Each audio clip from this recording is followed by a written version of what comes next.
जय हिंद साथियों, मामला आपको पता ही है कि किस प्रकार से सोनाली फोगाट का निधन हो जाता है और उसके पीछे से जो बवाल खड़ा होता है उसको लेकर काफ़ी संभावनाएं जताई जा रही हैं और विपक्ष भी अपना जो पक्ष है वो रखने के लिए तैयार है। और हमारे साथ में मनोज राठी जी हैं जो बेबाकी के साथ बोलने के लिए मशहूर हैं और वो भी अपना एक पक्ष, जो एक बुद्धिजीवी इंसान है जो अपना पक्ष रखता है, वही रखने के लिए तैयार है। सबसे पहले स्वागत है जी आपका हमारे चैनल पर मनोज राठी जी। धन्यवाद जी, बहुत बहुत। तो राठी साहब, आपको क्या कुछ लगता है, गोवा से खबर आती है कि जो सोनाली फोगाट है उसका हार्ट अटैक की वजह से निधन हो गया, लेकिन किसी को हजम नहीं होती ये बात। ऐसे है, देखो, एक तो मैं आपने बताना चाहूँगा कि महिलाओं को बहुत कम हार्ट अटैक आता है और फिर वो उम्र कम और फिर वो तो जिम जाम सब कुछ कराया करते, स्वस्थ थे बिल्कुल। तो हार्ट अटैक वाली बात तो सरासर झूठी है। और अब तो सारी बातें निकली, क्लियर आ गई, परिवार ने बता दी। उसने अपनी माँ को फ़ोन भी किया था और उसमें उसने बताया था भाई मेरे को आशंका है, कोई साजिश रची जाने लग रही है मेरे खिलाफ।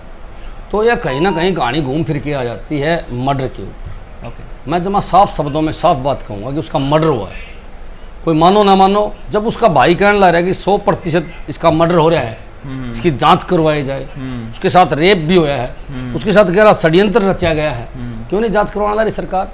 ये तो सरकार, देखो एक बात बताओ, जब परिजन कहने लग रहे हैं और फिर भी सरकार ने FIR करने लग रही, न जांच करवाने लग रही, तो फिर आप क्या मानोगे? और उसमें दिखने लग रहे हैं। उसके PA का बयान आया है, बोले जी हम बतलाए, फिर उसके बाद मैं उसकी वो हार्ट अटैक हो गया। तो कहीं ना कहीं जो उसका PA है वो संदिग्ध है और उसका PA तो मैं मानूँ छोटी सी मछली है, इसके पीछे बड़ी बड़ी मछली हैं और बहुत बड़ा मामला निकलेगा अगर इसकी पूरी जांच करवा लेंगे।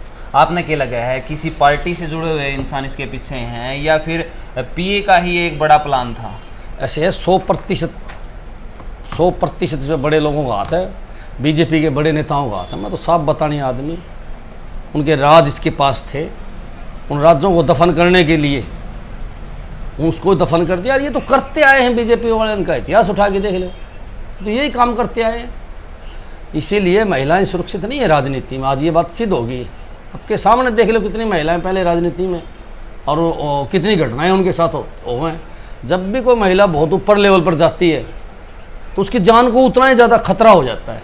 आप इसके उदाहरण को आप इसको उठा लो भाई, ये टिकटॉक स्टार भी थी, BJP के लिए वोट बैंक भी थी और चुनाव भी लड़ लिया, एक नेता भी थी, और फिर वो अचानक उसकी एक संदिग्ध परिस्थिति में मौत हो जाना एक होटल में, तो कहीं ना कहीं मामला तो है ही गड़बड़ का। इसी प्रकार श्रीदेवी की हत्या हुई थी, आज तक वो पता ही नहीं चला करया कि को जांच करी, को FIR करी, कुछ नहीं, लोग भूल गए। बिल्कुल बिल्कुल। करोड़ों उसके फैंस थे, खूब रोड़ा मूल लोगों ने मचाया कि भाई कम से कम जांच करा के दूध का दूध और पानी का पानी करो। इसीलिए इसका भी रोड़ा मचाए हुए हैं। मैं नहीं, पूरा प्रदेश की जनता चाहती है कि ये मामला क्लियर हो जाए, क्या कहानी है इसकी। जांच सरकार ने CBI को तुरंत देनी चाहिए।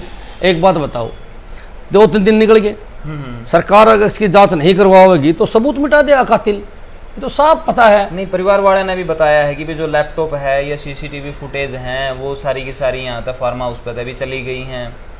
देखो एक बात बिल्कुल साफ है कि लैपटॉप हैं, कंप्यूटर है, CCTV फुटेज है, सारी गायब कर दी गई है।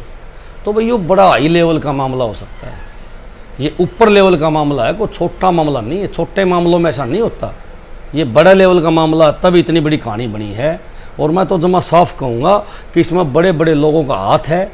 और सुनने में सूत्रों से हमें पता चला है 4-5 BJP के नेता इसमें शामिल हैं, क्योंकि खबरें चली हुई थी कि गोपाल कांडा का भी इसमें नाम आने लग रहा था, या फिर और है जो उनका भी नाम ऐसे है। ये भी हो सकता है। कांडा और निरे कांडे काटने के हैं, पहले भी जेल में रह के आए हैं। ये इनका काम ही ये है, जिनका काम ये हो ना वो अपराध की श्रेणी में आते हैं और उनका नाम तो उछलना एक स्वाभाविक है। जब परिवार ने नाम लिया है कहीं ना कहीं तो कोई को मामला तो है यार। फिर वो BJP का है, BJP पार्टी में नहीं था तो BJP वाले उसको गाड़ दिया करते, और जैसे ही BJP में उन्होंने लिया, दूध तनवाया और BJP के अंदर ले लिया, वो बिल्कुल साफ सुथरा हो गया। ये तो इनका थ्योरी रही है।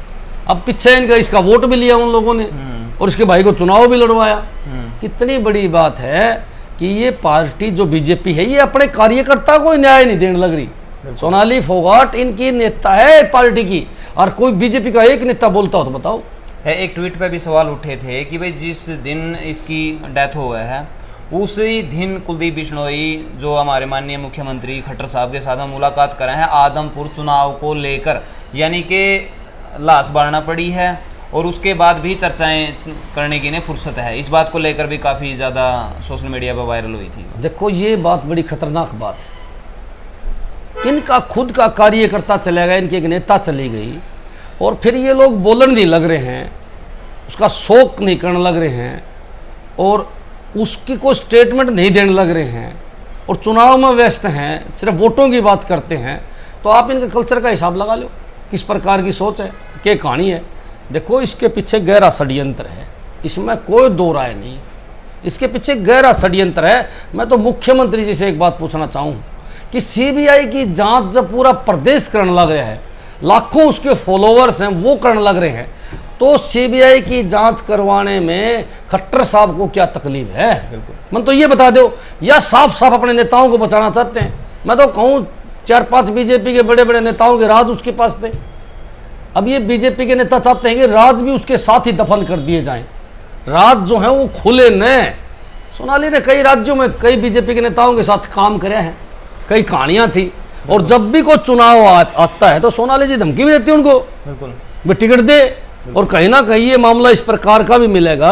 इसलिए मैं बार बार कहूँ ये तो कोई छोटा मोटा मोर्रा है, बिल्कुल। तो मछलियां तो कोई और हैं। एक पोस्ट का मैं जिक्र करूंगा, रमेश पुनिया के द्वारा पोस्ट करी गई थी, जिसने एक दिन पहले रविवार को बात करी थी करीबन 12 मिनट तक, जिसमें सोनाली जी ने स्पष्ट उसमें बोला था कि भाई मेरे ऊपर बहुत गहरा राजनीतिक दबाव है और जिसके खिलाफ मैं चुनाव लड़ी, जिसके खिलाफ मैंने अपनी पृष्ठभूमि आदमपुर में तैयार करी, मैं उसके बेटे के लिए किस प्रकार वोट मांग सकती हूँ, मेरे ऊपर मीटिंग करने के लिए दबाव है कि आप मीटिंग कीजिए। तो इस तरह की बात उसके साथ में हुई थी। देखो 100% बीजेपी के नेता दबाव बनाए हुए थे, और जब उसने धमकी दी बीजेपी के नेताओं को तो ये कांड हो गया। मैं तो साफ कहूँ और मांग करता हूँ सरकार से, अगर ऐसा नहीं है तो इसकी जांच करवाओ। हमारा काम क्या है, हम आम आदमी पार्टी के सिपाही हैं, आम आदमी है। जहाँ भी अत्याचार होता है, जहाँ भी अन्याय होता है, हम वहाँ पहुँच जाते हैं जी। यहाँ अत्याचार है, चलो कोई बात नहीं, बीजेपी के नेता है, लेकिन बीजेपी के नेता से पहले हमारा एक भाईचारा है, और उस भाईचारे के हिसाब से हम उनको भाई पूरा हरियाणा का वह है कि जांच करवाओ, और जो नेता दोषी हैं, जिनने जो काम कराया है, उनको जेल में डालो। मैं तो एक बात कहूँगा, कहीं ना कहीं सरकार गिरने का खतरा है। सरकार गिर सकती है अगर इसकी सीबीआई जांच तसल्ली से हो जाए, तो कई लोग ऐसे आएंगे जो जेल में चले जाएंगे, जेल में चले गए नेता तो सरकार गिर जाएगी। इसीलिए मुझे लगता है खट्टर साहब और बीजेपी सरकार इसकी जांच नहीं करवाना चाहती और इस पर ज़्यादा विचार नहीं करना चाहती, इसको दबाना चाहती है। नहीं, खट्टर साहब आज प्रेस कॉन्फ्रेंस करने वाले भी थे। भाई प्रेस कॉन्फ्रेंस तो हमने लड़ दे रखा है, ये क्या करेगा प्रेस कॉन्फ्रेंस तक क्या हुआ है, सीधा कहा है सीबीआई से हम जांच करवाना लग रहे हैं। सीबीआई छोड़ो, अभी तक तो गोवा पुलिस ने एफआईआर दर्ज नहीं करी है। उनके परिवार वालों की भी एक स्टेटमेंट आई थी सोशल मीडिया पे कि भाई हमारे मन मुताबिक वो काम नहीं करने लग रहे और मामले को दबाया जाने लग रहे हैं। एक बात बताओ, उनने साफ कह दिया भाई रेप की बात बता दी, और भी घटना बता दी, इसको ब्लैकमेल करने की कोशिश कर रहे थे, वीडियो इसकी बनाई गई है, फिर क्यों नहीं जूत मारे जाओ भाई। मैं तो सीधी कहूँ भाई साहब है, जूत मारो, सारा सौदा बाहर पड़ेगा। 5 मिनट में नाम बता दिया तो ही डाल कौन कौन शामिल है, क्या कहानी है।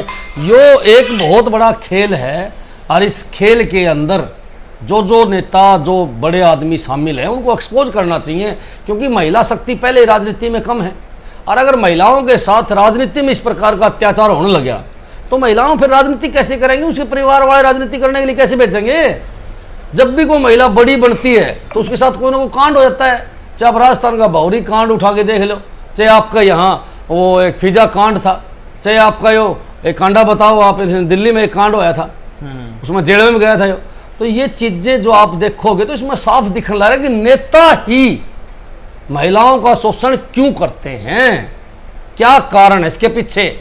इसका मतलब ये है, राजनीति में कितनी महिलाएं सक्रिय हैं आप बताओ, सिर्फ 2% महिलाएं राजनीति में सक्रिय है इस हिंदुस्तान में, और ये बात करते हैं महिलाओं को बराबर का दर्जा देने का। मैं तो दुष्यंत चौटाला को पूछना चाहूँ, बड़ा मुंह फुला के बोले कि मैं महिलाओं को 50% आरक्षण देता हूँ पंचायत चुनाव में। आज एक महिला के साथ अत्याचार हो रहा है, क्यों नहीं बोलता वो।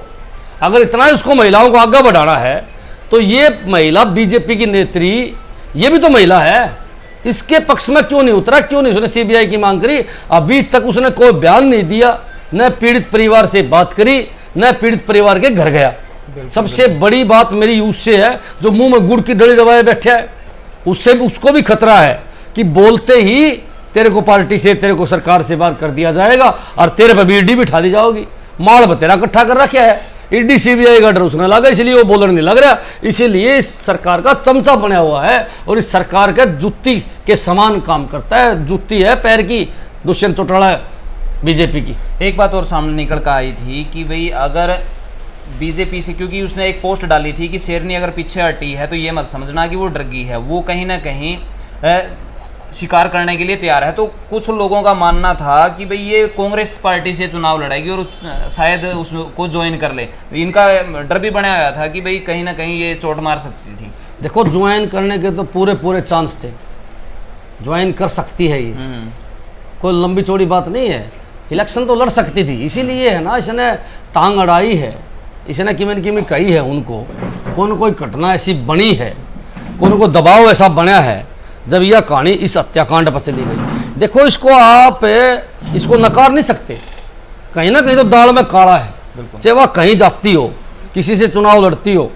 देखो कहीं किसी नेताओं को उससे खतरा था, किन को खतरा था, क्या कहानी थी, किन से उसकी बात हुई थी, ये बात तो मैं मुख्यमंत्री से पहले दिन से कहता हूं कि इसकी 1 महीने की व्हाट्सएप चैट और इसकी कॉल डिटेल सार्वजनिक कर दो, सारे पकड़े जाएंगे। किस नेता से बात करिए, सार्वजनिक कर दो, सारे पकड़े जाएंगे, कौन कौन शामिल है। सच्चाई ये है कि सोनाली फोगाट के जितने भी राज हैं उनका सबसे बड़ा राजदार उनका पीए है और उस पीए पर ही हत्या का आरोप आया है। तो कहीं ना कहीं ये भी हो सकता है जो 4-5 जिनके नाम उछल रहे हैं बीजेपी के जो बड़े नेता हैं, वो 4-5 नेता जो हैं वो कहीं ना कहीं इसको कुछ सेट कर रहे होंगे, उनका हाथ इसके सिर पर होगा, इसलिए ये कांड कराया होगा। भाई यह कहानी क्या है, या तो सीबीआई अगर इसकी जांच करे तो बारास का है, नहीं तो और केसों की तरह भी इस केस को भी अब बीजेपी सरकार दबाने का काम करेगी। भाई सांत्वना की अगर बात करा, हाँ, तो सांत्वना के लिए भी किसी बीजेपी का नेता ने कोई लंबा चौड़ा कुछ नहीं लिखा उसके बारे में। ऐसे बीजेपी वाले तो डरे बैठे हैं क्योंकि 5-7 नाम आ रहा है, कहीं नाम आ गया सरकार गिर गई, क्यों बोलेंगे वो। अगर मान लो ये नॉर्मल मौत होती ना, बीजेपी वाले बड़ा ढोंग करते, बड़ा नाटक करते, ऊपर से उन्होंने पता है उपचुनाव है और कोई न कोई कहानी उन्होंने करी है, अब उस कहानी को दबाने के लिए न सांत्वना देवे न कुछ बोलने, इन लोगों के लिए कोई फर्क नहीं पड़ता। एक बात आप नोट कर लो, जब ये अपने नेता अपने कार्यकर्ता को न्याय नहीं दे सकते तो आम आदमी के साथ न्याय की कैसे बात करेगी बीजेपी सरकार, कैसे बात करें। खट्टर साहब, मैं तो बार बार इनको कहूँगी, इनकी व्यवस्था बड़ी कमजोर है, ये लोग जो बड़े खतरनाक हैं और इन लोगों का इलाज बड़ा जरूरी है। आज पूरे प्रदेश की जनता, आप किसी का माइक लगा के देख लो, हर आदमी एक बात का होगा, इसकी हत्या हुई है, इसकी हत्या के पीछे को गहरा षड्यंत्र है।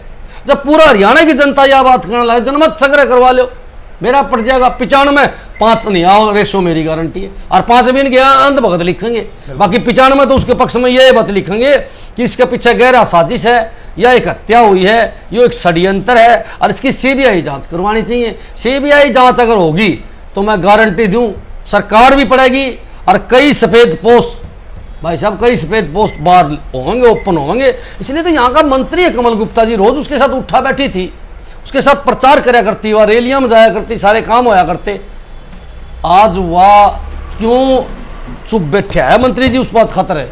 आज कहाँ छिप गया मंत्री जी, 3 दिन हो गया घर का पड़ोसी और एक ही पार्टी में रहा, घर के साथ में साथ घर है, क्या उसको दुख नहीं होता। उसने उनके घर फोन नहीं कराया, जो उसके भाई साहब बताने ला रहे मीडिया के सामने, हमारे पास किसी के फोन नहीं आए, और उसके घर गया भी नहीं, गोड्डा मोड़ने में नहीं गया, पूछा भी नहीं। इससे साफ एक बात दिखने लग रही है कि ये बीजेपी के नेताओं का एक बहुत बड़ा षड्यंत्र है और बड़ा, मतलब मैं मानूं बड़ा दुखदाई भी है कि ये अपने ही लोगों के साथ गद्दारी करते हैं, अपने लोगों को मरवाते हैं। ये बड़ी घटना है कि भाई बीजेपी के अंदर महिला नेत्री सुरक्षित नहीं है, मैं तो साफ कहूँगा। तो आपने के कुछ लगा है भाई मनोज राठी जी की बातों से, आप कितने सहमत हो और इसके पीछे आपने षड्यंत्र लगा है या एक नॉर्मल डेथ, वो नीचे कमेंट बॉक्स में आप ज़रूर बताओगे और इस खबर को आप ज़्यादा से ज़्यादा शेयर करोगे ताकि ये बात ऊपर तक जावे और इसके ऊपर एक संज्ञान लिया जावे। तो मिलते हैं किसी नेक्स्ट खबर के साथ में, तब तक के लिए जय हिंद, वंदे मातरम, जय जवान जय किसान।